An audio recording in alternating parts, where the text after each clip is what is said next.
नमस्कार दोस्तों। सऊदी अरब ने भारत, पाकिस्तान, बांग्लादेश समेत 14 देशों का वीजा बैन कर दिया है, सस्पेंड कर दिया है और इसके साथ ही एक गाइडलाइन भी जारी करी है कि अगर आपने नियमों का पालन नहीं किया, नियमों का उल्लंघन किया, तो आने वाले 5 सालों तक के लिए आपको सऊदी अरब में जाना बिल्कुल मना है, यानी कि आपकी एंट्री को बिल्कुल बैन कर दिया जाएगा।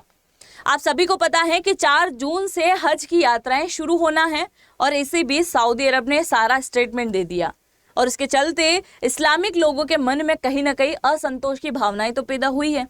दूसरी बात, सऊदी अरब ने यह भी कहा है कि अगर आपके पास में उम्रा का वीजा है तो आप केवल 13 अप्रैल तक सऊदी अरब पहुंच पाएंगे। अगर उसके बाद आप जाना चाहते हैं तो ऐसा पॉसिबल नहीं हो सकता। आपको मैं कई सारे रीजन यहाँ पे बताने वाली हूँ जिसकी वजह से सऊदी अरब ने उन 14 देशों का वीजा बैन कर दिया है। तो एक एक रीजन हम जानते हैं। उससे पहले मैं आपको यहाँ पे 14 देश ऐसे हैं जिनको दिखा देती हूँ जिनका वीजा सऊदी अरब ने सस्पेंड कर दिया है। ये एक ऐसे देश हैं जहां पे कहीं ना कहीं इस्लामिक लोग ज्यादातर निवास करते हैं, है ना। तो भारत है, भारत का सबसे पहला नाम आया है भाई। भारत, पाकिस्तान, बांग्लादेश, मिस्र, Indonesia, Iraq, Nigeria, Jordan, Algeria, Sudan, Ethiopia, Tunisia, Yemen और मोरक्को, ये सारे 14 देश ऐसे हैं जहां से कहीं ना कहीं इस्लामिक धर्म के लोग हज करने के लिए हर साल पहुंच जाते हैं। और आप सभी को मैं बता दूं, अभी हाल ही में भारत सरकार और सऊदी अरब सरकार के मध्य में एक समझौता भी हुआ है 2025 में कि इतने ही लोगों को हम हज के लिए यहाँ पे बुलाएंगे, मतलब भारत के लोग इतने ही वहां पे जा पाएंगे। वो आंकड़ा भी मैं आपको आगे बताने वाली हूँ। अब सबसे पहले एक एक रीजन हम जानते हैं कि सऊदी अरब ने आखिरकार ऐसा क्यों किया, क्यों लोगों पे आने के लिए बैन कर दिया। क्योंकि उनकी जो है धार्मिक यात्रा है कहीं ना कहीं, उसके लिए तो बहुत मुश्किल होगी। तो एक एक रीजन मैं आपको बताती हूँ। पहला रीजन, गैर कानूनी रूप से हज करने वालों को रोकना। अब क्या होता है, जैसे मैं सऊदी अरब घूमने के लिए गई हूँ पूरी फैमिली के साथ में। सऊदी अरब घूमने के लिए गए हैं विजिट वीजा लेके, और विजिट वीजा कहीं ना कहीं खत्म हो चुका है, फिर भी हम कहाँ हैं, सऊदी अरब के अंदर ही हैं। और फिर हमने प्लान बनाया कि चलो हज की यात्रा तो शुरू हो ही गई है तो हज की यात्रा भी कर लेते हैं। पर हमने क्या नहीं करवाया, हज का रजिस्ट्रेशन ही नहीं करवाया। जब हज का रजिस्ट्रेशन नहीं है और बिना रजिस्ट्रेशन के हम यहाँ पे घुसेंगे तो एक हमारा परिवार ही नहीं है, ऐसे कई सारे लोग सोचते हैं, ऐसे कई सारी फैमिली वहाँ पे आई हुई है। तो उन सब ने बिना रजिस्ट्रेशन के वहाँ पे घुसे, जिसकी वजह से क्या हो गई, एकदम से भीड़ बढ़ जाती है। और एकदम से भीड़ बढ़ेगी तो यहाँ पे जो लोग सुरक्षाएं संभाल रहे हैं वो एकदम से सब चीज़ों को कंट्रोल नहीं कर पाएंगे और उसी के चलते क्या होगा, कहीं ना कहीं घटना ही होगी। आप सभी को पता है अभी महाकुंभ में कितने सारे लोग आए, भगदड़ मची, कुछ लोगों की मौत भी हुई। तो यही चीज़ें होती है जहां ज़्यादा भीड़ बढ़ जाती हैं और जो लोग सभी चीज़ों को संभाल रहे हैं उनकी व्यवस्थाएं बिगड़ जाती हैं, कंट्रोल नहीं कर पाते हैं, तो फिर लोगों को ही नुकसान होता है। तो पहला रीज़न, भीड़ कंट्रोल नहीं होती है, इसी के चलते इन्होंने ये सारी चीज़ें करी हैं। और आप सभी को मैं बता दूँ, ये सऊदी अरब है, जरूर से जाइएगा हज के लिए। ये है भारत का हिस्सा दिख रहा होगा आपको, ये पाकिस्तान वाला इलाका है, ये सऊदी अरब। खैर, दूसरा रीजन मैं आपको बताऊं उससे पहले ही आप देखिए, आपका पासपोर्ट है, उसमें वीज़ा के लिए एंट्री लगाई जाती है। यहाँ आपके फोटोज होते हैं और उसके बाद आपको वीज़ा मिलता है। तो बिना वीज़ा बिल्कुल मत जाइएगा, नहीं तो सऊदी अरब इस बार आने नहीं देगा, 5 साल की सजा कटवा देगा, ध्यान रखना। खैर, हम बात करते हैं दूसरे रीजन की, सऊदी अरब में गैर कानूनी तौर पर काम करना। आप सब लोगों ने कई बार सुना होगा कि मैं तो सऊदी अरब वर्क करता हूँ भाई, है ना, सऊदी अरब में काम करते हैं दूसरे लोग। कई बार क्या होता है, पारिवारिक लोग जो हैं वहाँ पहुँच जाते हैं, व्यापारिक लोग जो पहुँच जाते हैं कि हम तो व्यापार करने के लिए आए हैं भाई, तो व्यापार वीज़ा लेके वो वहाँ पे पहुँच जाएंगे, परिवार के साथ में पहुँच जाएंगे या फिर मजदूरी की भावना से वहाँ पे पहुँच जाएंगे। अब वो किसके लिए वहाँ पे गए हैं और करेंगे क्या, हज की यात्रा, है ना। तो कहीं ना कहीं इसकी वजह से जो है व्यवस्थाएं बिगड़ जाती हैं। तो विदेशी सऊदी अरब में जो गैर कानूनी तौर पे काम कर रहे हैं वो लोग सीधा हज की यात्रा में घुस आते हैं। सबसे मेन रीज़न यहाँ पे हज की यात्रा को ही मैंने पॉइंट ऑफ व्यू किया है, क्योंकि इसी की वजह से सारी चीज़ें यहाँ पे हो रही हैं। अब मैं आपको एक और रीज़न, सबसे मुख्य रीज़न बताने वाली हूँ कि सऊदी अरब सरकार का जो फैसला है वो सही है या गलत। आप अपनी राय जरूर से कमेंट सेक्शन में लिख के जाइएगा।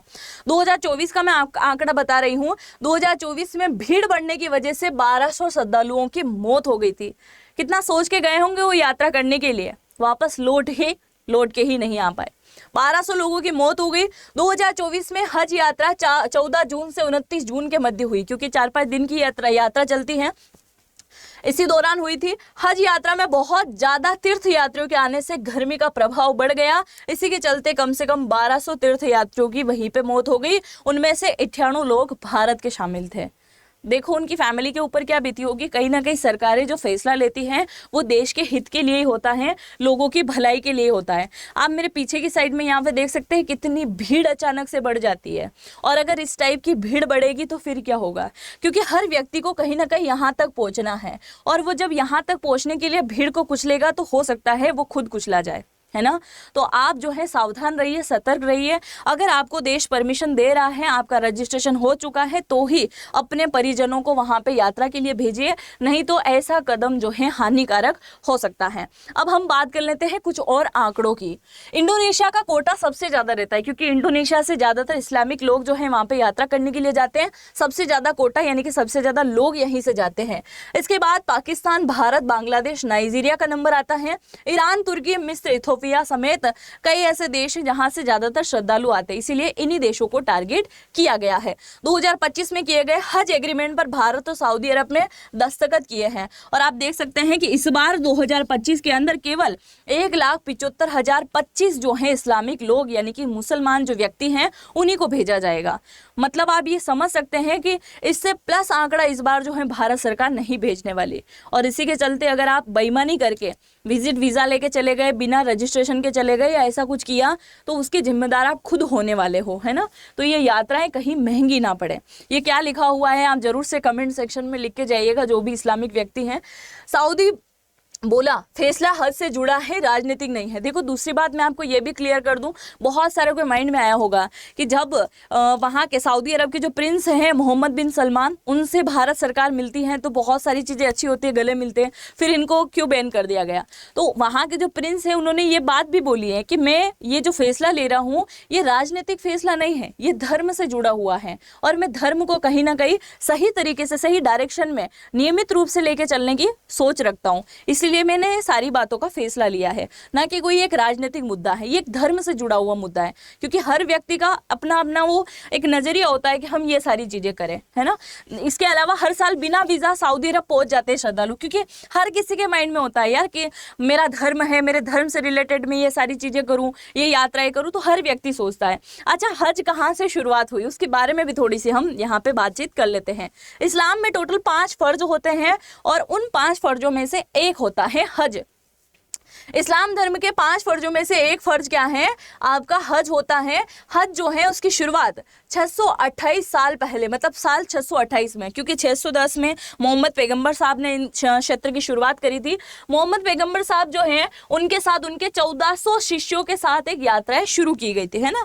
वहीं पे सऊदी अरब के मक्का वाले क्षेत्र में ही उनको ज्ञान की प्राप्ति हुई थी, और वहीं जो है उनके 14 शिष्यों ने एक साथ यात्राएं शुरू करी।